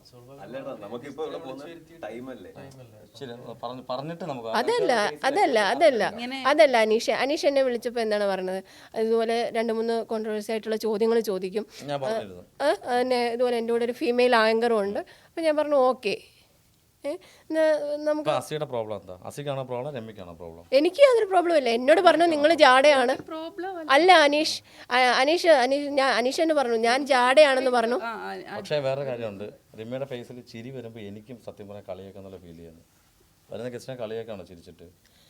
അല്ല, എനിക്ക് ജാടയാന്ന് പറയുന്നു, ഞാൻ ഭയങ്കരമായിട്ട് ചോദ്യങ്ങൾക്കൊന്നും ഉത്തരം തരുന്നില്ല എന്ന് പറയുന്നു. അപ്പോൾ അതൊക്കെ ഭയങ്കര ബോറായിട്ടുള്ള. നിങ്ങൾക്ക് ആർക്കെങ്കിലും തോന്നി ഞാൻ ചോദിച്ച ചോദ്യങ്ങൾക്ക് ഉത്തരം തന്നില്ല? അല്ല ബ്രോ, ഇല്ലേ ചെറുതായിട്ടൊരു ജാട ഫീൽ ചെയ്തില്ലേ അയാൾക്ക്? തോന്നി ആളും കൂടി ഓക്കെ എന്ന് പറഞ്ഞിട്ടാണ്. അതുകൊണ്ട് നിനക്ക് ഫീൽ ചെയ്തോ? ജാട ഫീൽ ചെയ്തോ? എന്താണ് നിങ്ങൾ ജാട കൊണ്ട് ഉദ്ദേശിക്കുന്നത്? എന്താണ്?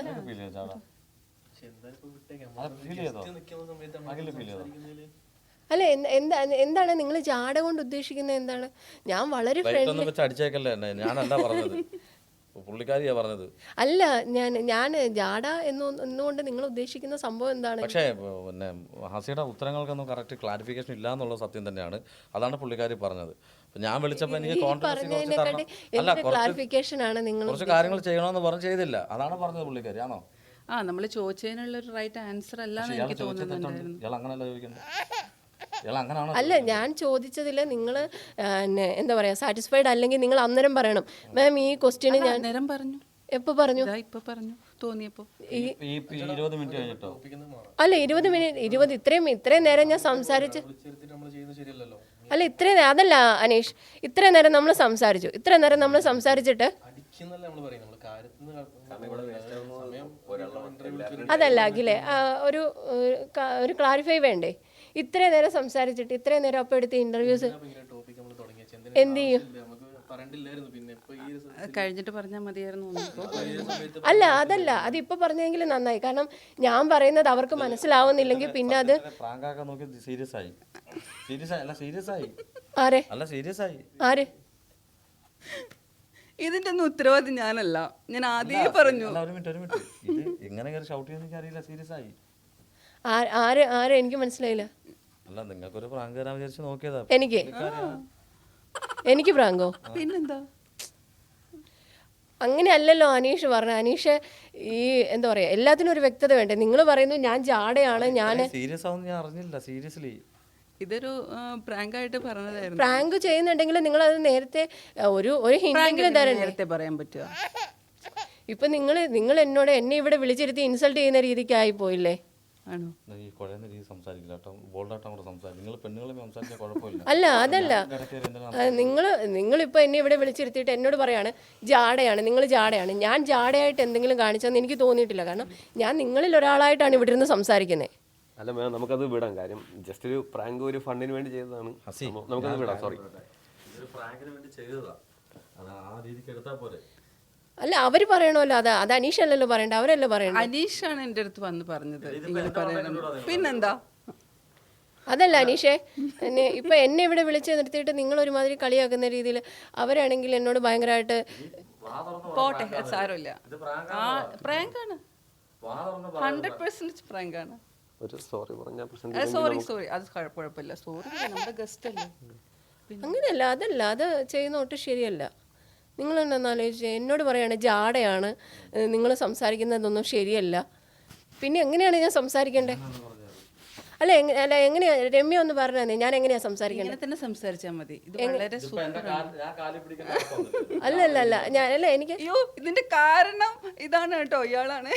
എങ്ങനെയാ ഞാൻ സംസാരിക്കേണ്ടത്? എങ്ങനെയാ? ഇതുപോലെ സംസാരിച്ചാൽ മതി. ഇത് ഏറ്റവും ബെസ്റ്റ് ആണ്. സൂപ്പർ.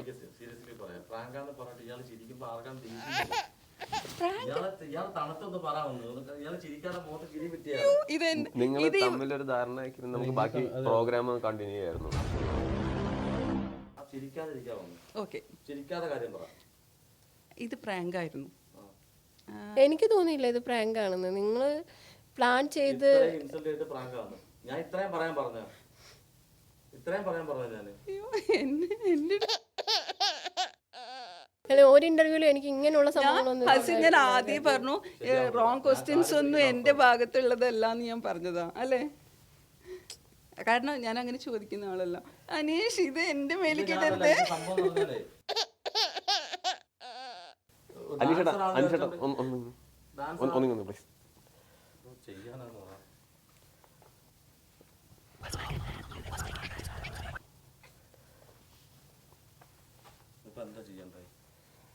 എന്തു ചെയ്യണ്ടേ? നിങ്ങൾ തന്നെയാണ് പറയേണ്ടത്. ക്യാമറ ഓൺ ആയിക്കോടാ, ക്യാമറ ഓൺ ആയിക്കോ. അഖിലേ, ഇത് ഇത്രയും നേരം എടുത്തില്ലല്ലോ. നേരത്തെ പ്രാങ്ക് എടുത്ത് വെച്ചിട്ടുണ്ടോ നമുക്ക് ഇടാനായിട്ട്? എടുത്ത് വെച്ചിട്ടുണ്ടല്ലോ. ഇനിയിപ്പോ ഞാൻ എന്താ ചെയ്യേണ്ടത് പറ. പറഞ്ഞു, ഇയാൾ തന്നെ പറഞ്ഞു. ജസ്റ്റ് പ്രാങ്ക് ആണ്. എനിക്ക് ഇവിടുന്ന് തന്ന ഒരു എന്താ പറയാ നിർദ്ദേശമാണ്, ഇങ്ങനെ ചെയ്യണം എന്നുള്ളത്. അല്ലാതെ ഇങ്ങ വാ, കിട്ടിയല്ല പ്രാങ്ക് ഇവിടെ വന്നിരി. ഇനി പറഞ്ഞു, കുഴപ്പമില്ല. ആക്ച്വലി ഞങ്ങള് രമ്യനെയാണ് പ്രാങ്ക് ചെയ്തത്. ആദ്യത്തെ ഇന്റർവ്യൂ ഒന്നും മനസ്സിലായിട്ടില്ല. അവന്മാരൊക്കെ നന്നായിട്ട് ചെയ്തു. താങ്ക് യു സോ മച്ച് കേട്ടോ. അല്ല, എനിക്ക് പിന്നെ മനസ്സിലായത് ആ കണ്ണികൾ കരയുന്നത്. ഇതേ ഞാൻ ഒരു കാര്യം പറയട്ടെ, കൊടുത്താ കൊല്ലത്ത് കിട്ടും.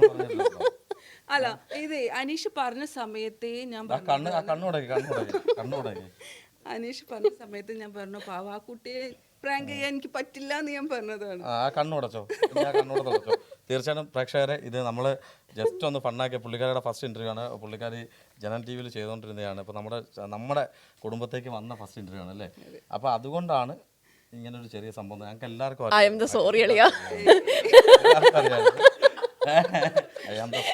ഇതെന്റെ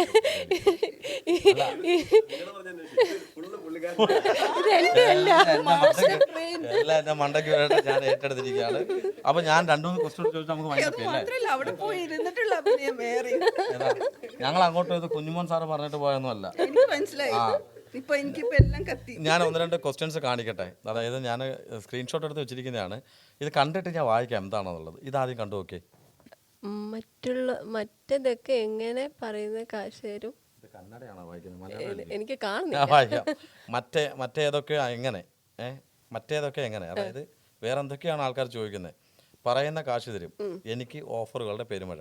തീർച്ചയായിട്ടും ഇത് ഞാൻ മോഡലിംഗ് ചെയ്തുകൊണ്ടിരുന്ന സമയത്ത് എനിക്ക് ഏറ്റവും കൂടുതൽ മെസ്സേജുകൾ വരുന്നത് ഇങ്ങനെയാണ്. എന്നെ ഇതുപോലെ ഫോട്ടോഷൂട്ട് ഉണ്ട്, റേറ്റ് എത്രയാണ് ചോദിക്കുന്നത്? അതെ, റേറ്റ് എത്രയാണോ ചോദിക്കുന്നത്? എന്താ ഫോട്ടോഷൂട്ടിനുള്ള റേറ്റ് ആണോ?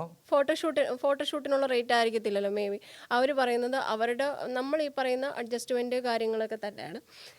ഫോട്ടോഷൂട്ട് ഉണ്ട്, ഇന്ന ഒരു റിസോർട്ടിൻ്റെ വർക്കാണ്, ഇന്നാണ്, ഒന്ന് ഇത് ചെയ്യാമോ? നമ്മൾ നമുക്ക് ജെന്യുവൻലി ഒരു വർക്ക് വന്നു, നമ്മൾ ഈ വർക്ക് ചെയ്യാം എന്ന് വിചാരിച്ച് നമ്മൾ സംസാരിച്ച് വരുമ്പോഴേക്കും ലാസ്റ്റ് ഇവരുടെ ചോദ്യം വരുന്നത് ഇതാണ്. അത് പിന്നെ എങ്ങനെയാ നമ്മുടെ കാര്യങ്ങളൊക്കെ എങ്ങനെയാ? സ്വാഭാവികമായിട്ടും നമ്മളപ്പോൾ തിരിച്ചു ചോദിക്കുക, എന്താണ് നിങ്ങൾ ഉദ്ദേശിക്കുന്നത്, എന്താണ് അത്? നമ്മൾ ഇത്രയും വലിയ വർക്കൊക്കെ തരുമ്പോൾ നമ്മളെയും കൂടെ ഒന്ന് പരിഗണിച്ചുകൂടെ? എങ്ങനെയാ അതിനും കൂടെ ചേർത്ത് വേണം നമ്മൾ പേയ്മെൻ്റൊക്കെ കറക്റ്റ് ചെയ്ത് തരാം. അങ്ങനെ വന്നിട്ടുള്ള ഒരു എന്താ പറയുക ഓഫർ എന്ന് പറഞ്ഞു കഴിഞ്ഞാൽ ഒരുപാടെന്ന് വെച്ചാൽ ഒരുപാട് ഓഫേഴ്സ് വന്നിട്ടുണ്ട്. പക്ഷെ നമ്മൾക്ക് അങ്ങനെ എന്നെ സംബന്ധിച്ചിടത്തോളം ഞാനിപ്പോൾ ഈ മോഡലിംഗ് ആണെങ്കിലും അല്ലെങ്കിൽ ഈ പറയുന്ന സംഭവങ്ങളൊക്കെ ആണെങ്കിലും വിട്ടിപ്പോൾ 1 വർഷമായിട്ട് മാറി നിൽക്കുന്നത് എന്നാന്ന് വെച്ച് കഴിഞ്ഞാൽ എന്നെ സംബന്ധിച്ചിടത്തോളം എനിക്കൊരു ആർട്ടിസ്റ്റ് ആവുക എന്നുള്ളതാണ് എൻ്റെ ഏറ്റവും വലിയൊരു പാഷൻ എന്ന് പറയുന്നത്.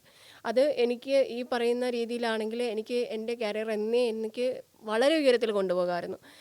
ഞാൻ പറഞ്ഞ ഇതുപോലുള്ള ഒരുപാട് ഫിലിംസിൻ്റെ ആണെങ്കിലും മോഡലിങ്ങിൻ്റെ ആണെങ്കിലും ഒക്കെ ഒരുപാട് ഓഫറുകൾ വന്നിട്ടുണ്ട്.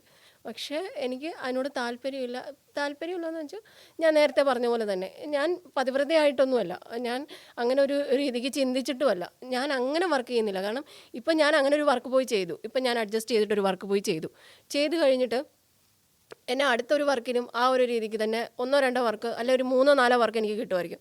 പക്ഷേ അത് കഴിയുമ്പോഴത്തേന് ഇൻഡസ്ട്രിയിൽ മൊത്തം പിന്നെ അറിഞ്ഞിരിക്കും അഡ്ജസ്റ്റ് ചെയ്യുന്ന ആളാണ്, അഡ്ജസ്റ്റ് ചെയ്ത് കഴിഞ്ഞാൽ അഡ്ജസ്റ്റ്മെൻറ്റിന് ഇവർ റെഡിയാണ്. അപ്പോൾ എനിക്ക് ഒരു 10 വർക്ക് കിട്ടുമായിരിക്കും. അത് കഴിഞ്ഞ് പിന്നെ ഞാൻ വീട്ടിലിരിക്കണം. അതേസമയം എൻ്റെ കഴിവ് കണ്ടിട്ട് ഇപ്പം ഞാൻ നന്നായിട്ട് അഭിനയിക്കുന്നുണ്ട്, അല്ലെങ്കിൽ ഞാൻ നന്നായിട്ട് എന്താ പറയുക മോഡലിംഗ് പിന്നെ ഷൂട്ടിന് നന്നായിട്ട് ചെയ്യുന്നുണ്ട്, പെർഫോം ചെയ്യുന്നുണ്ട്, ഞാൻ റാമ്പിൽ നന്നായിട്ട് വർക്ക് ചെയ്യുന്നുണ്ട്. ഇങ്ങനെ ഒരു കഴിവ് കണ്ടിട്ട് എന്നെ വിളിക്കുന്നവർ ആ കുട്ടി നന്നായിട്ട് ചെയ്യും, ആ കുട്ടി നന്നായിട്ട് അഭിനയിക്കുന്നുണ്ട്, ആ കുട്ടിക്ക് നമുക്ക് ഈ ക്യാരക്ടർ കൊടുക്കാം, നമ്മുടെ ക്യാരക്ടറിന് അവർ ആപ്റ്റാണ്, അങ്ങനെ വിളിക്കുന്നതും ഈ രണ്ടും തമ്മിൽ ആനയും ആടും തമ്മിലുള്ള വ്യത്യാസമാണ്. നമുക്ക് വീണ്ടും നമുക്ക് ഓപ്പർച്യൂണിറ്റീസ് കിട്ടണമെന്നുണ്ടെങ്കിലോ അല്ലെങ്കിൽ വീണ്ടും നമുക്ക് നമ്മുടെ ഇൻഡസ്ട്രിയിൽ നിൽക്കണമെന്നുണ്ടെങ്കിലോ നമ്മൾ ഉദ്ദേശിക്കുന്ന രീതിയിൽ നമ്മൾ എത്തണമെന്നുണ്ടെങ്കിലോ നമ്മുടെ കഴിവ് തന്നെ കൊണ്ടേ പറ്റത്തുള്ളൂ. ഒരിക്കലും നമുക്ക് ഈ അഡ്ജസ്റ്റ്മെൻറ്റ് കൊണ്ട് പറ്റത്തില്ല. നമുക്ക് അഡ്ജസ്റ്റ്മെൻറ്റ് കൊണ്ട് കിട്ടും, കുറേ കാശ് കിട്ടും, കുറേ ചാൻസ് കിട്ടും. അതല്ലാതെ നമുക്ക് കഴിവില്ലെങ്കിൽ നമ്മളെപ്പോഴും ഈ അഡ്ജസ്റ്റ്മെൻറ്റ് കിട്ടുന്ന അഭിനയങ്ങൾ ലാസ്റ്റ് ചെയ്യുമോ? ഒരിക്കലും ലാസ്റ്റ് ചെയ്തില്ല. അത് തന്നെയല്ല ഞാൻ പറഞ്ഞത്. കൂടിപ്പോയൊരു 10 വർക്ക് അല്ലെങ്കിൽ ഒരു 15 വർക്ക്, അതിൽ കൂടുതൽ നമുക്ക് ചെയ്യാൻ പറ്റത്തില്ല. അപ്പം ഇടയ്ക്ക് നമ്മൾ ക്യാമറ ഓൺ ആവുന്നതിന് മുമ്പ് ബിഹൈൻഡ് ദ ക്യാമറ സംസാരിച്ച് ഏതൊരു ചാനലിനെ കുറിച്ച് സംസാരിക്കണം. അതെന്താണ് സംഭവം? ആക്ച്വലി എൻ്റെ ഒരു സ്പീച്ചിന് വേണ്ടിയിട്ട് ഒരു സ്പീച്ച് അല്ലെങ്കിൽ ഒരു ഇൻ്റർവ്യൂ പോലെ ചെയ്യുന്ന ഒരു സംഭവം ഇന്ത്യയിലെ തന്നെ പ്രമുഖ ഒരു ചാനൽ എന്നെ ഒരു സ്പീച്ചിന് വേണ്ടി വിളിച്ചു. നമ്മളവിടെ ചെന്നു. നമ്മളിപ്പോൾ സാറ്റലൈറ്റ് ചാനലാണോ? ഈ നമ്മുടെ ഓൺലൈൻ ചാനലാണ്. അപ്പോൾ ഒരുപാട് ഫോളോവേഴ്സുള്ള ഒരുപാട് വലിയ ചാനലാണ്. ചാനലിൻ്റെ പേര് ഞാനിവിടെ മെൻഷൻ ചെയ്യുന്നില്ല. എന്നെ വിളിച്ചു. ഞാനിത് ഒരുപാട് ഇതുപോലെയുള്ള ചാനലുകൾക്കുള്ള ഒരു റിക്വസ്റ്റാണ് സത്യം പറഞ്ഞു കഴിഞ്ഞാൽ. നമ്മൾ ഒരു ഇൻ്റർവ്യൂവിന് വരുമ്പോൾ ഞാനിപ്പോൾ ഇൻ്റർവ്യൂവിന് വരുമ്പോൾ എനിക്കൊരു കോസ്റ്റ്യൂം എടുക്കണം, ഞാൻ മേക്കപ്പ് ചെയ്യണം, ഞാൻ അവിടെ നിന്ന് ട്രാവലിംഗ് ചെയ്ത് വരണം. അപ്പോൾ അങ്ങനെയുള്ള കുറേ സംഭവങ്ങളുണ്ട്. ഞാൻ അവിടെ ചെന്നു, അവർക്ക് വേണ്ടിയിട്ട് ഞാൻ സ്പീച്ച് കൊടുത്തു, ഞാൻ അതെല്ലാം ചെയ്ത് എനിക്ക് തോന്നുന്നു സ്പീച്ചിന് വേണ്ടിയിട്ട്. അപ്പോൾ അവിടെ ചെന്ന് അതെല്ലാം ചെയ്ത് അവർ ഒരു മണിക്കൂർ നമ്മുടെ സ്പീച്ച് നമ്മൾ പിന്നെ സ്പീച്ച് ചെയ്തു എല്ലാം കഴിഞ്ഞ് എനിക്ക് തോന്നുന്നു അവിടെ വെയിറ്റ് ചെയ്തു. അവിടെ ഒരു 3-4 മണിക്കൂർ വെയിറ്റ് ചെയ്തിട്ടാണ് അവിടെ നമ്മൾ സ്പീച്ചിന് തന്നെ കുറയത്. അങ്ങനെ എല്ലാം ചെയ്ത് കഴിഞ്ഞിട്ട് നമ്മൾ അവരോട് ഔട്ട് ചോദിക്കുമ്പോൾ അവർ ചെറിയ പ്രശ്നങ്ങൾ പറഞ്ഞിട്ട് അവർ പറയണം അത് അങ്ങനെ ചെയ്യാൻ പറ്റില്ല, അതിങ്ങനെ ചെയ്യാൻ പറ്റില്ല എന്ന് പറഞ്ഞ് നമ്മൾ ഒഴിവാക്കുന്ന ഒരു രീതി. അതായത് ഇപ്പോൾ എനിക്കത് ഇവിടെ തുറന്ന് പറയാൻ തോന്നിയത് എന്തുകൊണ്ടാണെന്ന് വെച്ച് കഴിഞ്ഞാൽ നമ്മൾ ഒരുപാട് സ്ട്രഗിൾ ചെയ്ത് വന്നിട്ടുള്ള ആൾക്കാരാണ്. അപ്പോൾ നമുക്ക് ഒരു ഓപ്പർച്യൂണിറ്റി എന്ന് പറയുമ്പോൾ നമുക്ക് ഇതുപോലെയുള്ള ഒരു പ്ലാറ്റ്ഫോം കിട്ടുക എന്നുള്ള പറയുന്നത് എന്നെ സംബന്ധിച്ചിടത്തോളം ഞാൻ വീട്ടിലൊരു ചുമ്മാ ഇരിക്കുന്ന ഒരാളാണെങ്കിൽ എനിക്ക് യാതൊരു കുഴപ്പമില്ല. പക്ഷേ ഞാൻ ഇങ്ങനെ എനിക്ക് ഓഫേഴ്സ് വേണം, എനിക്ക് ഓപ്പർച്യൂണിറ്റീസ് വേണം, എന്നെ 4 പേര് അറിയണമെന്നുണ്ടെങ്കിൽ എനിക്ക് ഇതുപോലെയുള്ള പ്ലാറ്റ്ഫോംസ് കിട്ടണം. അങ്ങനെ ഒരു പ്ലാറ്റ്ഫോമിൽ നമ്മൾ അത്രമാത്രം ആഗ്രഹത്തിൽ നമ്മൾ അത്രമാത്രം എന്താ പറയുക അതിന് വേണ്ടിയിട്ട് വർക്ക് ചെയ്ത് നമ്മളൊരു പ്ലാറ്റ്ഫോമിൽ പോയി നിന്ന് നമ്മൾ കഷ്ടപ്പെട്ട് നമ്മൾ സ്പീച്ച് ചെയ്ത് നമ്മളെല്ലാം ചെയ്ത് കഴിഞ്ഞിട്ട് നമുക്കതിൻ്റെ ഒരു ഔട്ട്പുട്ട് എന്ന് പറയുന്ന സംഭവം കിട്ടാതാകുമ്പോൾ ഒരു വിഷമം അത് എന്നെ സംബന്ധിച്ചിടത്തോളം എനിക്ക് വളരെ വലുതായിരുന്നു. കാരണം അത്രയും വലിയൊരു പ്ലാറ്റ്ഫോമിൽ വന്നിട്ട് എൻ്റെ ആ ഒരു സ്പീച്ച് എനിക്ക് വെളിയിൽ വരാൻ പറ്റിയില്ലല്ലോ, വെളിയിൽ അവരിട്ടില്ലല്ലോ എന്ന് അവർ എന്നോട് വളരെ ചെറിയ റീസൺ. അതിൻ്റെ അകത്ത് എഡിറ്റിങ്ങിൽ എന്തോ ചെറിയൊരു ഇതുണ്ടായിരുന്നു, പിന്നെ നമ്മൾ സംസാരിച്ചത് അത്ര ശരിയായിട്ടില്ല, എന്തൊക്കെയോ ചെറിയ റീസൺസ് പറഞ്ഞിട്ട് അവർ. പക്ഷേ ഞാൻ നോക്കുമ്പോൾ ഞാൻ അതിൻ്റെ അകത്ത് എനിക്ക് പ്രതികരിക്കാൻ ഇതാണ് എൻ്റെ പ്രതികരണം. കാരണം എനിക്കൊരു പ്ലാറ്റ്ഫോം വേണ്ടേ, എനിക്കൊരു പ്ലാറ്റ്ഫോം വേണ്ടേ. പ്ലാറ്റ്ഫോം തന്നിരിക്കുകയാണ് ചാനൽ ഏതാ ധൈര്യമായിട്ട് പറയാം. അല്ല അവര് പൈസ ചീറ്റ് ചെയ്യുന്നല്ലോ, അവർ ഔട്ട് ഇറക്കിയില്ല. അപ്പൊ ആ ചാനൽ ജോഷ് ടോക്ക് ആണ്. ഞാൻ എന്നെക്കാട്ടിയും വളരെ മോശമായിട്ട് സംസാരിച്ച് എൻ്റെ ഇൻ്റർവ്യൂസിനെക്കാട്ടി എൻ്റെ ഇതിനെക്കാട്ടി സ്പീച്ചിനെക്കാട്ടിയും വളരെ മോശമായിട്ട് ഒരു കണ്ടൻറ്റും ഇല്ലാത്ത പല സ്പീച്ചുകളും അതിൻ്റെ അകത്ത് ഇട്ടിട്ടുണ്ട്. പക്ഷേ ഞാൻ എൻ്റെ സ്ട്രഗിളിങ്സ് പറഞ്ഞിട്ടുണ്ട്, ഞാൻ കയറി വന്ന രീതി പറഞ്ഞിട്ടുണ്ട്, ഞാൻ അനുഭവിച്ച ദുരിതങ്ങൾ പറഞ്ഞിട്ടുണ്ട്, ഞാൻ ഇതിൻ്റെ അകത്ത് എന്തെല്ലാം രീതിയിലാണ് ഞാൻ ഇത് ചെയ്തിട്ടുള്ള. എനിക്ക് തോന്നുന്നു ഞാൻ ഇവിടെ പറയാത്ത പല കാര്യങ്ങളും കൂടി ഞാൻ ആ സ്പീച്ചിൻ്റെ അകത്ത് ഞാൻ ഓൾമോസ്റ്റ് എന്താ പറയുക ഒരു ക്രൈം ഫീൽഡിൽ വരെ എത്തിയിട്ടുള്ള ഒരു സംഭവങ്ങൾ വരെ ഞാൻ അതിൻ്റെ അകത്ത് പറഞ്ഞിട്ടുണ്ട്. പക്ഷേ ആ ഒരു സ്പീച്ച് അവർ ഇടാതായപ്പോൾ എനിക്ക് ഭയങ്കര വിഷമമായി. അത് എനിക്ക് ഇനിയും വരുന്ന ഒരുപാട് ബിഗിനേഴ്സ് ഉണ്ടല്ലോ, ഇപ്പോൾ വരുന്ന ഓരോ കുട്ടികളും വരുന്നത് അവർക്കൊരു പ്ലാറ്റ്ഫോം കിട്ടുമ്പോൾ അവർ അത്രമാത്രം ആഗ്രഹത്തോടെ വരുന്നതാണ്. അത്രമാത്രം എന്താ പറയുക, ഒരു അവർക്ക് എന്തെങ്കിലും ആയിത്തീരണം എന്നുള്ള ഒരു ആഗ്രഹത്തിലായിരിക്കും ഓരോ പ്ലാറ്റ്ഫോം. ഇപ്പം ഞാനിവിടെ വന്ന് ഇൻ്റർവ്യൂ വരുന്നു, എൻ്റെ ഇൻ്റർവ്യൂ ഒരു 100 പേര് അല്ല ഒരു 1000 പേര്, ഒരു ലക്ഷം പേര് കണ്ടു കഴിഞ്ഞാൽ എന്നെ ആ 1 ലക്ഷം പേര് അറിയപ്പെടുകയാണ്. തീർച്ചയായിട്ടും നിങ്ങൾക്ക് വെറും ഒരു ഇൻ്റർവ്യൂ ആയിരിക്കും ഇത്, പക്ഷേ എന്നെ സംബന്ധിച്ചിടത്തോളം ഇതെൻ്റെ ക്യാരിയറിൻ്റെ ഒരു ചവിട്ടുപടിയാണ്.